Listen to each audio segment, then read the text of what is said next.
The glass doors of Bellevue Boutique whispered shut behind Marcus Reed. Soft jazz floated through air perfumed with vanilla and leather.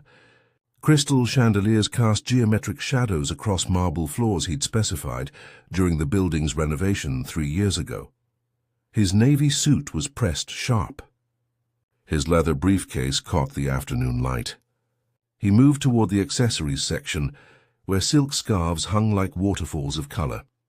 Officer Brandon Dawson's hand moved to his radio. The security guard straightened from his post near the entrance. His eyes locked onto Marcus with the focus of a predator tracking prey. Marcus felt the attention like heat on his neck. He'd felt it before. In department stores, in parking lots, in lobbies of buildings he'd designed. He kept walking. His daughter's face filled his mind. Zara turning 13 next week, admiring fashion magazines at breakfast.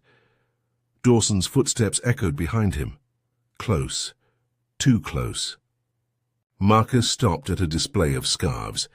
Lavender silk caught his eye, the exact shade Zara had circled in her magazine.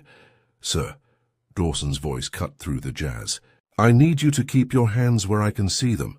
Conversations died. Shoppers turned. Phones rose like witnesses. Marcus's fingers hovered inches from the lavender scarf.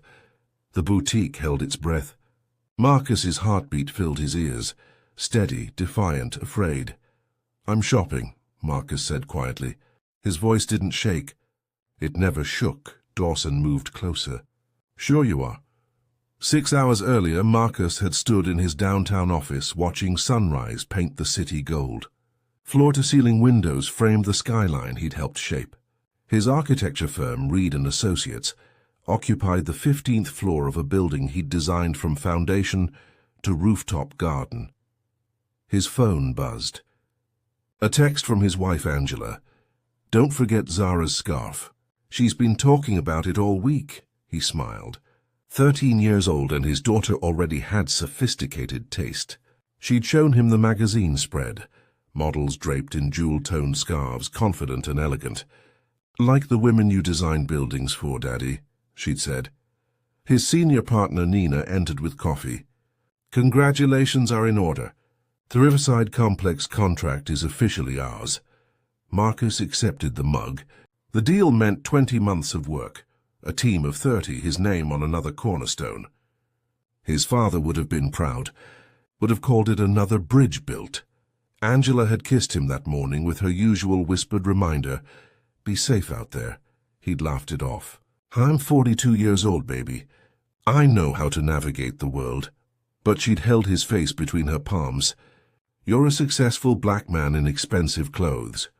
Some people only see the black part and decide you're dangerous." Marcus had dismissed it. His credentials were armor. His reputation was shield. He'd revolutionized sustainable architecture in the Midwest. City council members knew his name. Mayors returned his calls.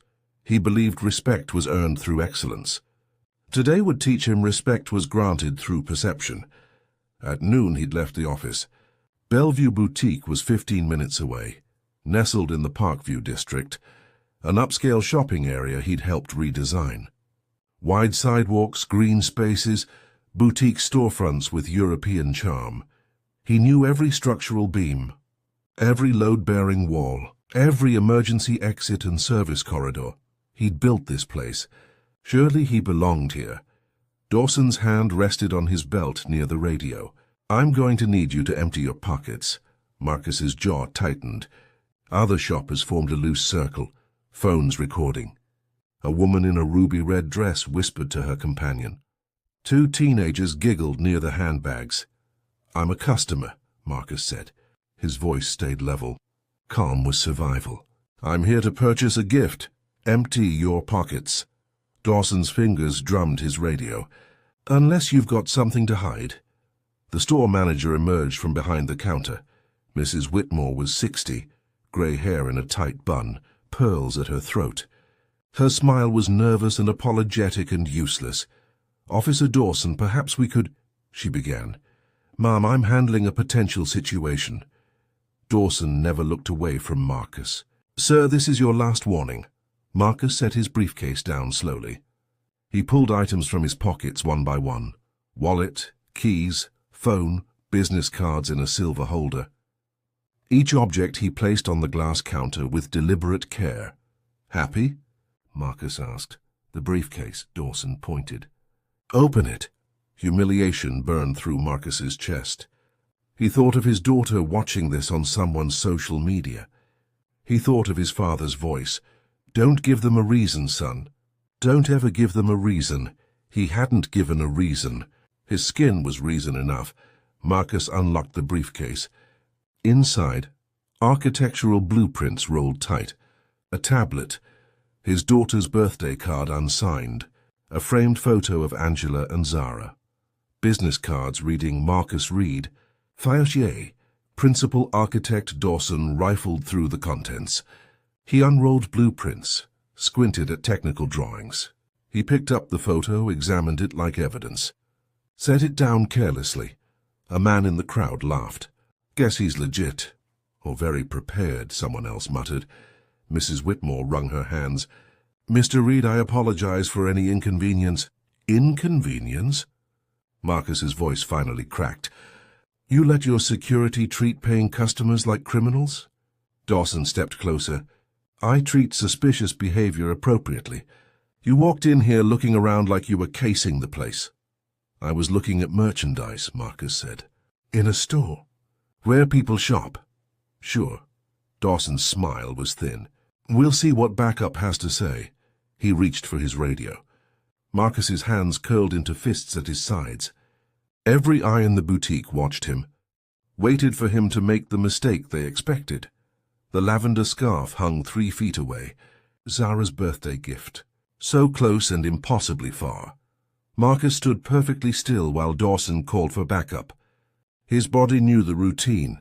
Hands visible, movements slow, face neutral. Survival choreography learned young and practiced often. Inside, rage and shame wrestled for dominance. Rage won by a breath. How dare this man reduce him to a threat? How dare this boutique allow it? He thought of Zara's face when she asked why people crossed the street when Daddy walked toward them. How he'd explained that some people carry fear like luggage, dragging it everywhere. How she'd asked if Daddy was scary. "No, baby," he'd said. "Daddy builds beautiful things." The blueprints lay exposed on the counter. The Riverside Complex, his masterpiece. Luxury condos with green roofs and solar arrays. Affordable units woven throughout. Community spaces designed for gathering. His vision made concrete and steel. The thieves would steal merchandise. He'd helped steal nothing, yet here he stood accused by proximity and pigment. Mrs. Whitmore hovered nearby, apology in her eyes but silence on her lips. Marcus understood her calculation. Defend the black customer or support her security guard? She chose neutrality, which meant she'd already chosen. His phone buzzed. Angela checking in. He didn't reach for it. Any sudden movement could become an excuse. The scarf mocked him. Lavender silk imported from Italy, hand-rolled edges delicate as Zara's dreams. He'd planned to surprise her. Wrap it himself with the birthday card that said, "For my daughter who sees beauty everywhere. Love, Dad." Now it represented everything just out of reach. Dignity, respect. The simple act of shopping without suspicion tattooed across his presence. Marcus breathed slowly. His father's voice echoed, "When they try to make you small, son, stand taller. When they question your place, remember who built the room. He'd built this room. Every wall, every window, every elegant detail that made Bellevue Boutique worth visiting. They just didn't know it yet. Marcus's father, James Reed, had been a carpenter with calloused hands and poet's soul. He built custom furniture in a garage workshop, each piece signed with a tiny carved bridge. His signature, his philosophy. "We build bridges, Marcus," he'd say while sanding wood smooth. Between materials and meaning. Between what is and what could be. Young Marcus had watched his father transform rough lumber into rocking chairs, dining tables, hope chests, watched him bid on jobs where clients questioned his prices until they saw his portfolio, watched him smile through skepticism and deliver excellence that silenced doubt, Why do you sign with a bridge, Dad? Because bridges connect separated things. They say we're not so different after all. We can meet in the middle. James had died when Marcus was 19, a week before college acceptance letters arrived. MIT, Columbia, Berkeley, fully, scholarships to all three, because his portfolio blazed with raw talent and disciplined vision. He'd chosen MIT, studied architecture with Monk's focus, graduated top of his class, started his firm at 28 with a single contract, redesigning a community center in the neighborhood where he grew up.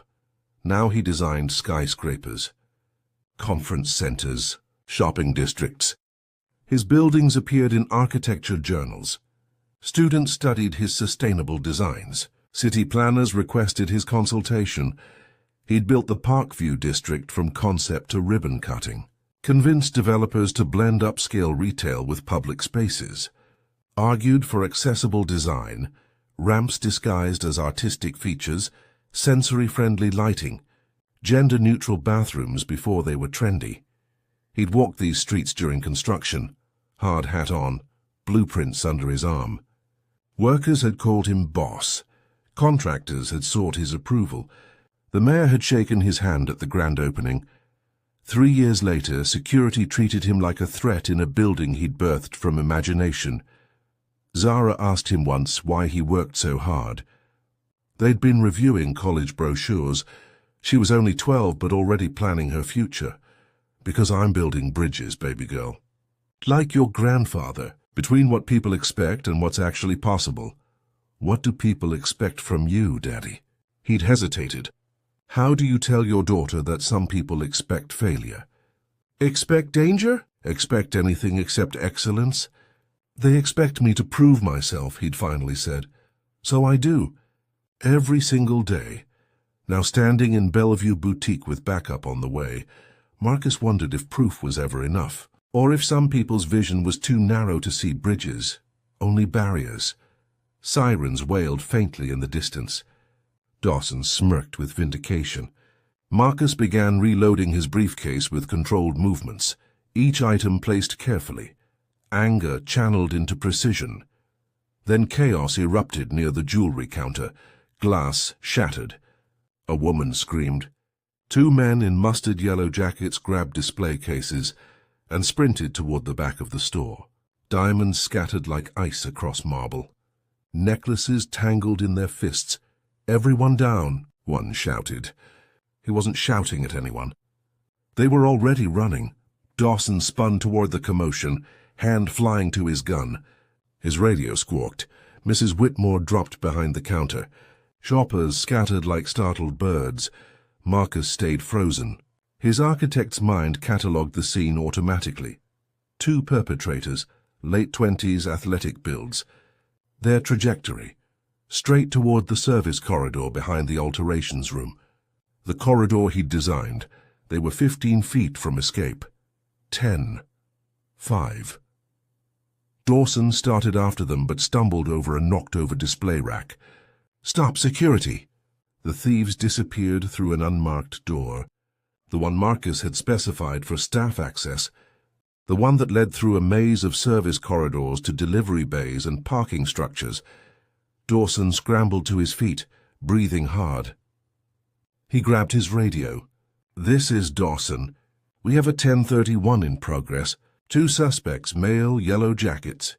They're in the service corridors, heading toward... He stopped. Confusion crossed his face. Heading toward the back. I think, Marcus stepped forward. They're heading to the maintenance room. Dawson whirled on him. Stay back. I designed this building. Marcus's voice cut through the panic. That corridor leads to a central maintenance room. If they reach it, there's a door to the parking structure. They'll be gone in 90 seconds. You designed...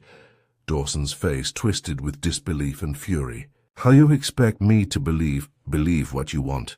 Marcus moved toward the service door. But those men are getting away while you're wasting time. Mrs. Whitmore rose from behind the counter. He's telling the truth. Mr. Reed designed the Parkview district. His name is on the dedication plaque out front. Dawson looked between them. His prejudice warred with reality. The sirens grew louder. Back up 30 seconds away, but 30 seconds too late if the thieves reached that parking structure door. Marcus pulled up his phone. I have the building schematics.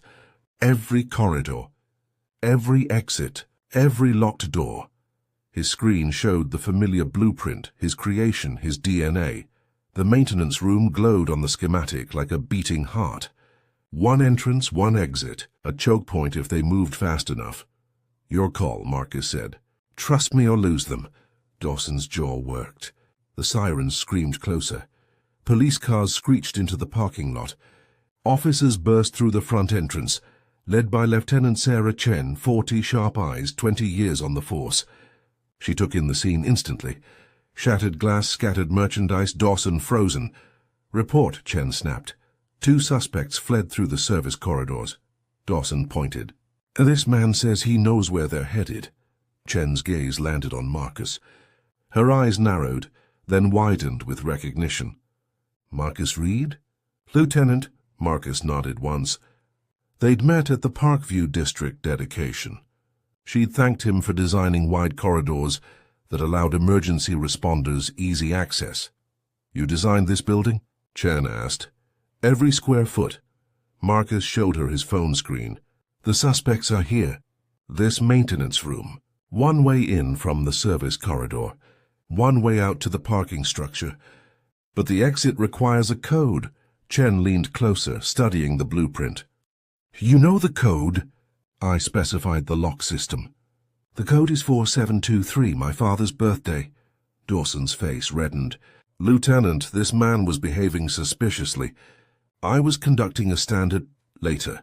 Chen cut him off. She grabbed her radio. All units. Suspects located in Central Maintenance Room, service level. Reed is providing tactical support. Marcus felt Dawson's glare like a brand. The guard's humiliation radiated outward, caught between his prejudice and his failure. His suspicion had cost them precious seconds. Now he needed help from the man he'd degraded. Show us, Chen said to Marcus. They moved as a unit, Chen. 4 officers, Dawson trailing reluctantly, and Marcus at the front with his phone extended like a compass. He led them through the service door into corridors humming with HVAC systems and fluorescent lights. His voice stayed steady, professional. Straight ahead 30 feet, then left. The maintenance room is at the end. Steel door, no windows. They're trapped unless they reach the parking exit. An officer radioed ahead. Units at parking level. Cover the maintenance exit. Code is 42723. They jogged through corridors Marcus had designed for efficiency. Wide enough for equipment carts, well lit, clearly marked. His building. His creation. Now his maze for catching thieves. They reached the corner. The steel door loomed ahead, closed, silent. Chen raised her fist. Her team positioned. Dawson stood at the rear, sweat glistening on his forehead. His eyes found Marcus's. Something flickered there, not quite apology, not quite respect. Just the beginning of understanding. Marcus stepped back. This was their job now. He'd done his part, built the trap, provided the map, proven his worth to people who should have seen it from the start. The corridor held its breath. Chen nodded to her team. The door burst open. The maintenance room stood empty except for HVAC units and electrical panels. Chen swept in, weapon drawn, but the space was wrong. Too quiet. Too still. Clear. An officer shouted. Marcus frowned. He stepped forward, studying the room with an architect's eye. Something felt off. The air moved strangely. Sound echoed at the wrong frequency. They're not here, Dawson said, triumph creeping into his voice. Your map was wrong. No. Marcus moved deeper into the room. His fingers brushed the eastern wall. This wall. It's vibrating. Chen pressed her ear against the concrete. Her eyes widened. I hear movement. Other side. Marcus pulled up his blueprints. His mind raced through calculations, old conversations, construction compromises. This wall borders the neighboring unit. A vintage clothing store. During construction, the developer cut costs on this shared wall. I flagged it in my report. Recommended reinforcement. They're breaking through, Chen said. Muffled impacts sounded. Concrete dust sifted from hairline cracks. The thieves had found the weakness Marcus had warned about. They were exploiting the one structural flaw he'd documented and been overruled on. How long until they break through? Chen demanded. Marcus calculated. The wall's only 4 inches here instead of 8. Maybe 3 minutes with the right tools, Chen radioed frantically. All units. Suspects breaching into adjacent retail space. Vintage Threads boutique. Cover all exits. But Marcus knew the layout. Vintage Threads had 3 exits. Street front. Rear alley. Side corridor connecting to the main mall. Officers were scattered. Response time 4 minutes minimum. The thieves would escape. $200,000 in stolen jewelry would vanish. And Dawson's initial suspicion, his waste of precious minutes harassing an innocent man, would be the reason. Chen turned to Marcus. Is there a faster route? Any shortcut to that store? Marcus's mind flashed through blueprints. Service corridors wound through the building like arteries. He'd designed them for maintenance efficiency. Never imagined they'd be used for pursuit. But there was one path, yes, he said. Through the delivery bay. 30 seconds if we run. Dawson stepped forward. Lieutenant, we can't trust... Save it. Chen's voice was steel. Reed, lead us now. They burst into motion. Marcus ran ahead, phone in hand, calling out directions. Right here. Down these stairs. Through the bay doors. His building spoke to him in load-bearing columns and stress points. Every turn was familiar. Every corridor was memory. He'd walked these paths during construction, arguing with contractors, checking welds, ensuring quality. Now he ran through his creation, chasing criminals through walls he'd warned were weak. The irony tasted like copper in his mouth. They emerged in the delivery bay. Vintage Threads sat 50 feet away, its rear entrance visible. Marcus heard crashes inside. The thieves were through. Chen's team positioned. Dawson hung back, face pale with the understanding of his failure. Marcus watched from the threshold. He'd brought them here. Given them the shortcut, handed them the solution on a blueprint of his own design. But the question hung like thunder. Would it be enough? Or would the criminals slip away because a security guard saw a threat instead of an ally? Because suspicion had stolen seconds they couldn't spare. The rear door of Vintage Threads exploded outward. 2 figures burst into daylight, yellow jackets blazing, diamonds spilling from their pockets. Chen moved. Freeze, police! The chase was on.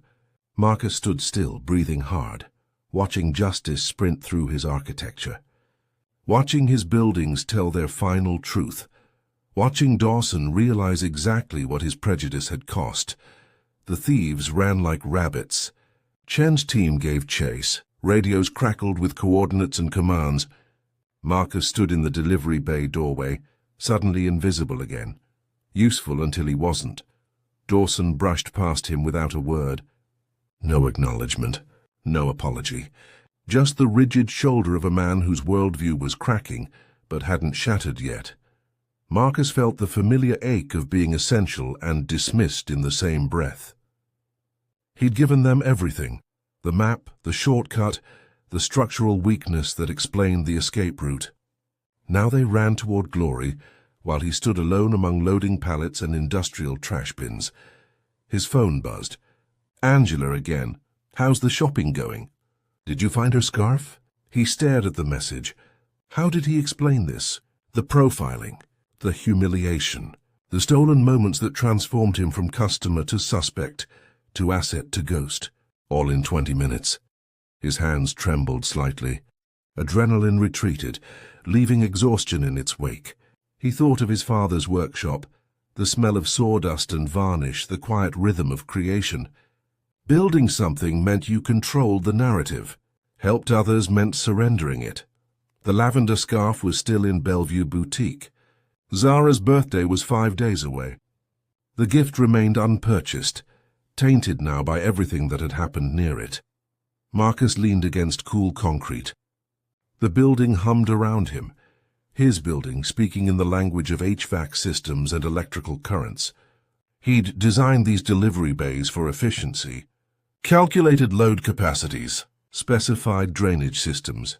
He'd built sanctuary for commerce. Instead, he'd found judgment. Sirens wailed in the distance. Shouts echoed from the far end of the parking structure. Chen's voice cut through radio static. Suspects heading toward the north stairwell. The north stairwell. Marcus knew it intimately. Knew its blind corners and echo points. Knew exactly where suspects could hide or officers could position. He could help again. Should help, but his feet stayed planted. His role was played. He was the map they'd used and discarded. Then he remembered. The north stairwell had a floor, too. Marcus pushed off the wall. Pride warred with purpose. Purpose won, barely. He jogged toward the commotion, phone extended, blueprint glowing. The north stairwell rose 4 stories, connecting parking levels to retail floors. Concrete and steel, industrial and functional. During construction, the handrail contractor had cut corners, installed bolts shorter than specified. Marcus had caught it during final inspection, forced them to redo the entire installation. But there was something else. Something he'd noticed during walkthrough. A maintenance access panel on the 3rd floor landing, large enough for a person to squeeze through if desperate. It led to a ventilation shaft that connected to the old building next door, scheduled for demolition. The thieves might not know about it. But if they were desperate enough, Marcus found Chen near the stairwell entrance. Her team had the ground floor covered. Officers positioned above reported nothing. "They're in there," Chen said. "Trapped. 3 officers above, 4 below. No way out."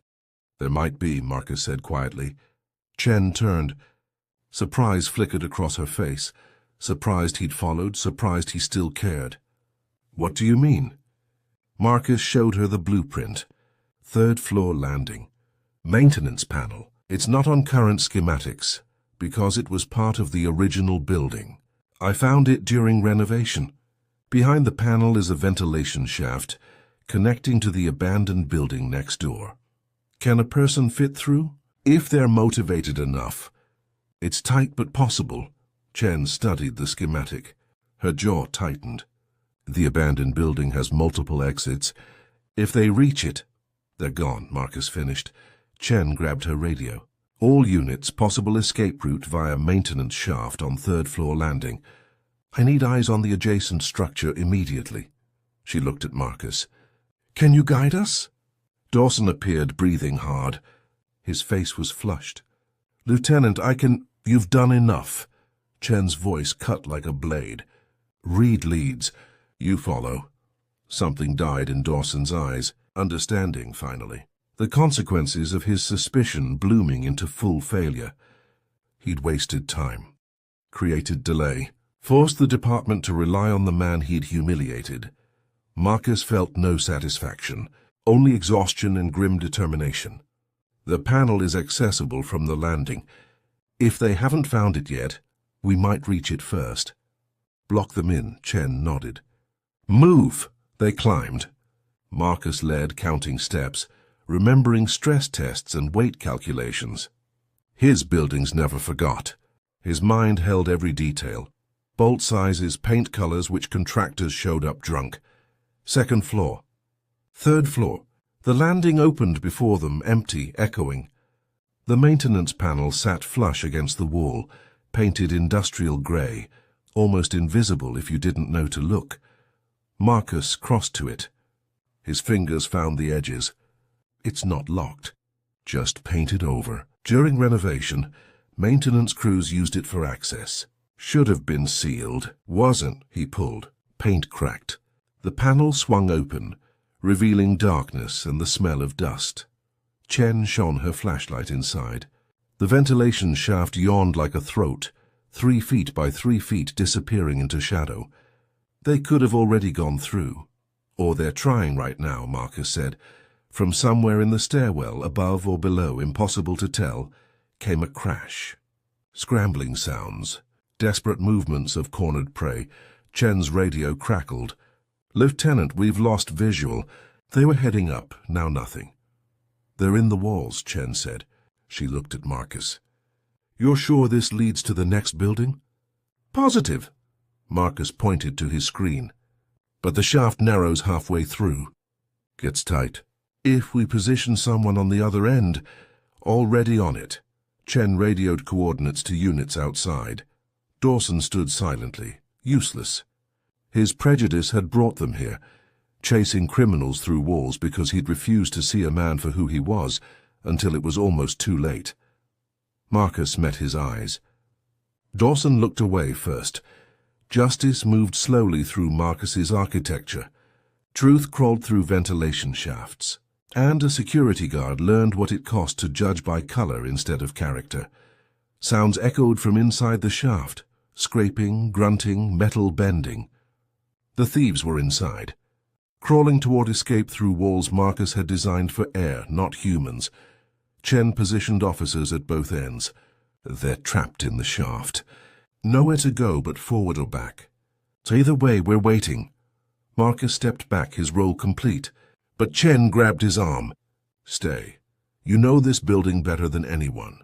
If something goes wrong," minutes crawled. The shaft transmitted every sound, ragged breathing, whispered curses, the jingle of stolen jewelry.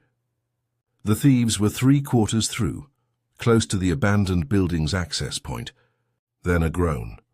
Metal stress, a sound Marcus knew intimately. Structural complaint, material reaching its limit. "The shaft's collapsing," Marcus said sharply. "It's 40 years old. Not rated for human weight. If they keep moving." A crack split the air. Bolts sheared. A section of shaft buckled, visible through the open panel. Someone inside screamed. Chen grabbed her radio. "Units on the other side, prepare for emergency extraction. Shaft is failing." Marcus moved to the panel, mind racing through calculations. The shaft connected to support beams above. If it tore free completely, it would crash 3 stories into the basement level. The thieves inside would be crushed. He didn't like them. They were criminals. But death by architectural failure wasn't justice. "Tell them to stop moving," Marcus said. "Completely still." "The shaft will hold if they distribute weight evenly," Chen shouted into the darkness. "Stop moving." "The structure is failing." "Remain still, silence." Then a voice, terrified. "We're stuck. Can't move anyway." Marcus grabbed Chen's flashlight, shone it into the shaft. 20 feet in, he could see shadows. 2 forms wedged in the narrowing passage, surrounded by glittering diamonds that had spilled from pockets. "Can we pull them back?" Chen asked. Marcus calculated angles and stress points. "Risky. Movement could trigger full collapse. Better to cut through from the other side. Extract them forward." Chen relayed orders. Outside in the abandoned building, officers deployed cutting equipment. The plan was simple. Cut through the shaft's end, pull the thieves out, arrest them on solid ground. But time was the enemy. Every second added stress. Every breath made metal groan. Dawson spoke for the first time. "This is my fault. If I hadn't delayed—" "Not now," Chen said coldly, but Marcus heard it. The confession wrapped in regret. Dawson understood, finally, that his suspicion had consequences beyond hurt feelings. It had cost time, created danger, forced criminals into walls that might become tombs. Cutting sounds echoed from the far end. Officers worked fast. The shaft shuddered with each saw stroke. Marcus watched his building protest. Watched his design tested in ways he'd never imagined. Architecture was problem-solving made permanent. But some problems emerged only when humans added chaos. Almost through. An officer shouted from the other side. The shaft groaned. A bolt popped free. Marcus's heart hammered. "Faster!" Metal shrieked. The shaft dropped 2 inches. The thieves screamed. Then hands appeared from the far end. Officers pulling, dragging, extracting bodies and stolen jewelry from the shaft's throat. First one thief, then the second, both coughing and terrified. The shaft held for 5 more seconds. Then it tore free completely, crashing into the basement in a cacophony of rending metal and broken dreams. Silence rushed in. Officers cuffed the thieves. Diamonds scattered across concrete like stars. $200,000 in merchandise recovered. 2 suspects in custody, Chen exhaled. Good work, everyone. She turned to Marcus. Especially you. Marcus nodded, too tired for words. He'd helped catch criminals through architecture. His buildings had spoken. His knowledge had delivered justice. But the cost sat heavy in his chest. The humiliation, the profiling, the assumption that his presence meant danger until proven otherwise. Dawson approached slowly. His face was grey. Mr. Reed, I owe you an apology. Marcus looked at him. Really looked. Saw a man confronting his own prejudice, raw and painful. Saw someone learning what it meant to judge wrong. Yes, Marcus said quietly. You do. The crowd had gathered outside Bellevue Boutique. News vans, curious shoppers, officers taking statements. Marcus emerged from the building's rear entrance, briefcase in hand, exhaustion in every step. Mrs. Whitmore rushed toward him, pearl necklace swinging. Mr. Reed! Please, you must let me apologize properly. Officer Dawson's behavior was inexcusable. We're reviewing our security protocols immediately. Reviewing them? Marcus's voice was quiet steel. You should have reviewed them before your guard treated a customer like a criminal. Of course, absolutely. Please, anything in the store, on the house. It's the least we can do. Marcus thought of Zara, her birthday, the lavender scarf that had started this nightmare. He could walk away, should walk away. Let them keep their guilt and their merchandise. But his daughter deserved her gift. Deserved to know her father didn't let humiliation steal his joy. The lavender scarf, Marcus said. That's all I came for. Mrs. Whitmore personally retrieved it, wrapped it in tissue paper and a ribbon, handed it to Marcus like an offering. No charge. And again, our deepest apologies. Marcus accepted the package. The scarf felt heavier than silk should, weighted with everything that had happened around it. Lieutenant Chen approached, files under her arm. Mr. Reed, I'll need your statement. Your assistance today was invaluable. The department will be noting it officially. Will you also be noting how it started? Marcus asked. How I was profiled while shopping. Chen's face hardened. Officer Dawson's conduct is under review. I can't discuss specifics, but this incident will be part of his record. It wasn't enough. It never was. But it was something. A crack in the armor of institutional indifference. Dawson stood apart, isolated among his colleagues. His face was stone, but his eyes betrayed him, shame and realization warring behind them. He'd seen what his prejudice cost, felt it in wasted minutes and public failure. Marcus walked past him, stopped, turned back. Officer Dawson. Dawson met his eyes with visible effort. Sir, I designed this district. My name is on the dedication plaque at the entrance. Next time you see a black man in a nice suit, maybe consider that he belongs here, maybe built here, maybe earned the right to shop here without suspicion. Dawson's jaw worked. I understand. I hope you do. Marcus adjusted his briefcase. I really hope you do. He walked toward his car. Angela had called 3 times. Zara had texted, Did you find it, Daddy? The perfect scarf? Yes, baby girl. I found it. And it cost more than money. The evening news would run the story. Local architect helps police catch jewelry thieves. His heroism framed in headlines. But they'd edit out the profiling, the humiliation, the minutes spent proving his humanity before proving his worth. That was always edited out. Marcus drove home through streets he'd designed, past buildings he'd imagined into existence, through a city that knew his work but not his face, celebrated his contributions but questioned his presence. He'd built bridges. His father would be proud. But some distances couldn't be bridged with architecture alone. Some gaps required more than blueprints and steel. They required people to see people, not threats, not assumptions, just people. Maybe Dawson had learned that today, maybe not. But Marcus had given him the lesson. The rest was up to him. That evening, Marcus sat with Zara on their living room couch. The lavender scarf rested in her lap, silk catching lamplight. She traced the hand-rolled edges with careful fingers. "It's beautiful, Daddy, exactly what I wanted." She looked up at him. "Mom said something happened today." Marcus hesitated. How much truth could a 13-year-old carry? How much should she have to? "Someone made assumptions about me," he said finally. "Based on how I look instead of who I am." Zara was quiet. "Then, because you're black?" "Yes, but you helped them anyway." "Mom said you caught the real thieves." "I did." "Why?" Her eyes were Angela's eyes, sharp, searching, demanding honesty. "Why help people who treated you badly?" Marcus thought about his answer. About his father's bridges, about the buildings he'd designed to bring people together, about the choice between bitterness and grace. "Because I don't do good things for recognition, baby. I do them because they're right." That security guard was wrong about me. But I'd be wrong about myself if I let his ignorance make me less than I am. Zara wrapped the scarf around her shoulders. "Is that what being strong means? Helping even when it's hard, especially when it's hard." Marcus pulled her close. "You know what your grandfather used to say?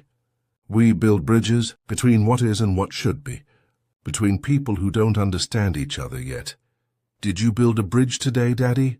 Marcus thought of Dawson's face. The shame, the realization, the painful education that happened when prejudice met reality. He didn't know if it would stick.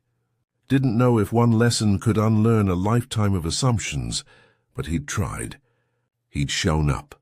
He'd helped. He'd proven his worth not because he should have to, but because that's who he chose to be. "Maybe," he said. "Maybe I started one." Outside, the city lights flickered on. Buildings Marcus had designed rose against the twilight, monuments to possibility, structures that declared some men built worlds, while others only saw threats. His daughter wore a lavender scarf purchased with dignity. His name rested on dedication plaques unread by security guards. His bridges spanned distances, measured in more than feet and inches, and tomorrow he'd build again. Not because the world saw him clearly, but because he saw himself, architect, father, bridge builder, a man who refused to be defined by others' limited vision. The scarf caught the light one more time. Zara smiled. And Marcus Reed remembered why he'd walked into that boutique in the first place, not to prove anything, but to love his daughter in the language of thoughtful gifts. Some things were simple. Some things were just, even in a world that often forgot the difference.